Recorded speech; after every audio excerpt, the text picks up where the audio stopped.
What up, guys? It's your boy Fallen. Welcome back to the Sputnik Entertainment channel, and I am back on camera. We're mixing things up. I know that you guys have been enjoying the financial videos, generating multiple sources of income videos, but I wanted to do a bit of a flashback and talk about something I've actually made two videos on, which is my Bird ES1 300. Actually, a week from today, it's going to be a month since I've had it, and I want to give you quick updates, more of my thoughts with it, the good, the bad, the ugly, because I put it through a lot of different scenarios, stress tests, etc. First of all, I finally traveled with the Bird. I visited my family on Long Island, so I had to figure out how I am going to be taking it. As I mentioned to you guys in the previous videos, compared to some of the electric scooters that do fold, Bird ES1 300 does not. Now, I did read a lot of articles saying that non-foldable electric scooters are actually better because they are less likely to break due to the wiring that is inside the tube versus you folding it and constantly creating that pressure on the wires. So, taking apart the Bird ES1 300 is not hard. You take your Allen wrench, you unscrew the four screws, and you pop out the main pole versus the baseboard and unconnect the four connections that are there. It should take you less than 5 minutes after you do it the first time. It took me about 10 minutes because some connections are a little bit tighter than others. I did snag one of these, I think they call it pliers, to help me pull out the connections just because I have big hands and tiny little wires don't want to come apart in that. And then what I did is I actually took a Ziploc bag, some tape, and taped it around both poles with the exposed wires portions just to protect the wires. Now, for myself, I traveled on a bus to go visit my family, and these buses come with an overhead compartment. So I actually put both of these pieces in an overhead compartment. They fit. I was asked how much the scooter weighs, which is about 25 pounds.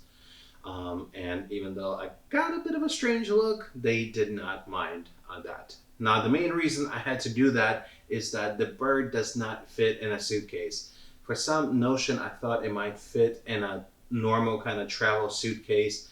The one that I have, sadly, it does not fit.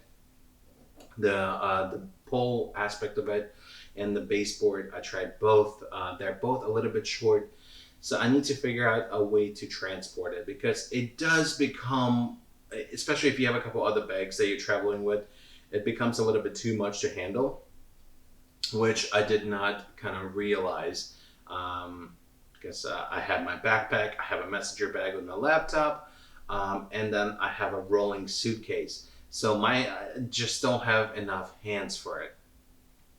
But I actually got to take it out on max speed, which by base it goes 15 miles an hour, which is the legal street limit of it. But we all know we don't like street limits, especially with fun things like that.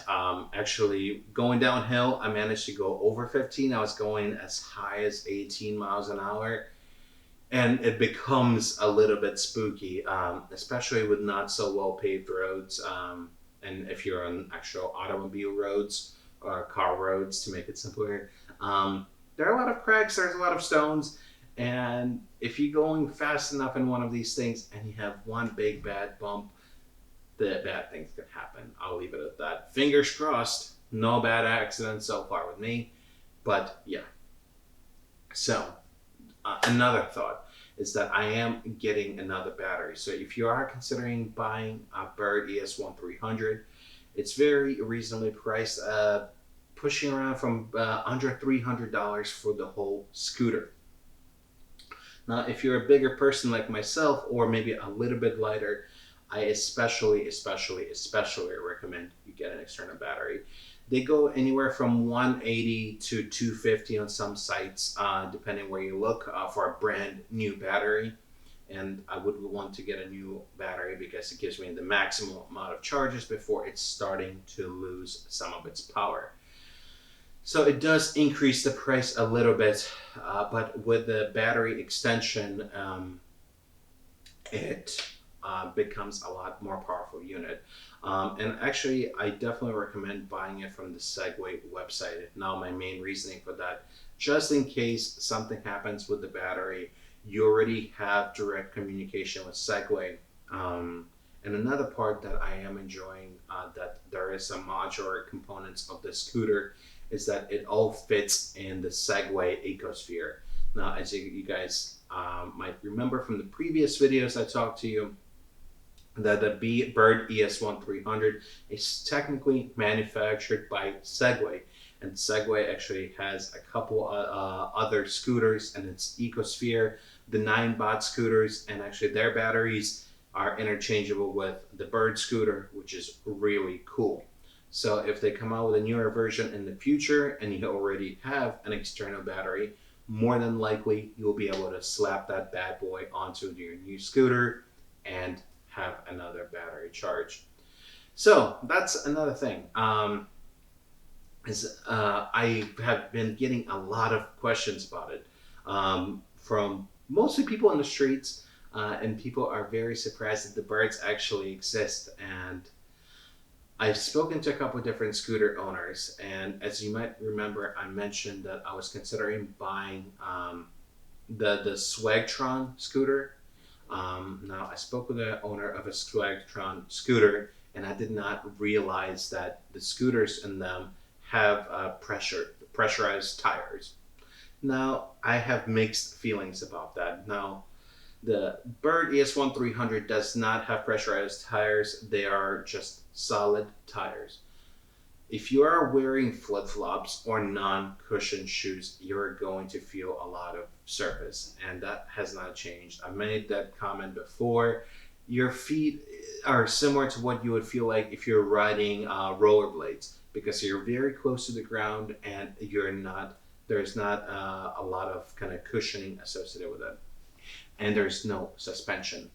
So that kind of ties into my next point. I'm going to see if I can modify the scooter to include some sort of suspension, because when you're going over curves, when you're going over non-even surfaces, because the scooter does sit pretty close to the ground, you do hear some kind of scratch/bang sounds. Now, right before filming this video, I did examine the bottom of my scooter. In a month, I am proud to say there is no major damage. Of course, it's really, really dirty under there, but there is no major damage. Although there have been moments that I thought, wow, I definitely cracked something. So that does create a bit of a worrying feeling, because if you're going to close to maximum speed and you go over a bad bump that could potentially crack the bottom of your scooter, you potentially want to think about creating some sort of protection for it. I've been saying potentially a lot in this video. So, charge time. Charge time has been great. It has been under 3 hours from borderline zero. I've taken it as low as about like 15-20% to maximum charge time in less than 3 hours. I have not seen a battery degradation happen at all. And it has gone through over 100 charge cycles in the past month alone. Sometimes I am taking it out several times a day, and whenever I come back to the apartment or whenever I come back to the house while visiting my family, I would plug it in, I would let it charge, and I would go for a ride. So the battery has been great, 100 charge cycles, and I do not see any drop. Now, the only thing I do see a drop in is when you do accelerate. And that is the problem, because my biggest thing is that, if you like speed, you're going to become addicted to scooters. You really want to go above 10 miles an hour. I've taken it as slow as 6 to 8 miles an hour. I've taken it on a cruising range. Now, the main reason I've done that is to conserve the battery. The faster you go, the faster the battery is going to drain. And that's where a little bit of the frustration comes in. But you can counter that with an external battery. Now, I do plan on making an updated video when that battery comes in, because it is a lithium-based battery. It needs to be shipped via ground. So it will be a little bit of time until I get the battery. I want to play around with it, kind of take some notes if it's worth it, if it's not worth it. Do I see improvements? But yeah, so the speed aspect of things, you like going fast. For people who are out there who do like going fast, you are going to see some performance battery drops when you go that fast.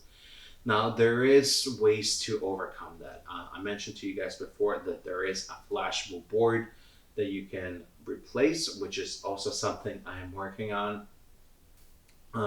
to give you different modes. So if you want like a speed mode, you're not going to be conservating your battery. You're going to be focusing on adding a lot more power to your motor of your scooter, versus something that you're focusing on range, and you might not be going as fast. So you might be going 6 to 8 miles as a cruising speed.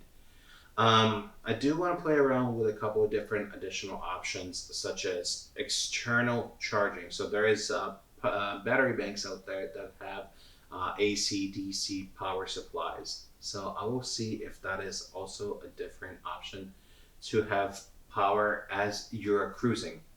Um, so that's my main biggest points. I do not see any structural damage to it. I do not see any performance drops with the scooter.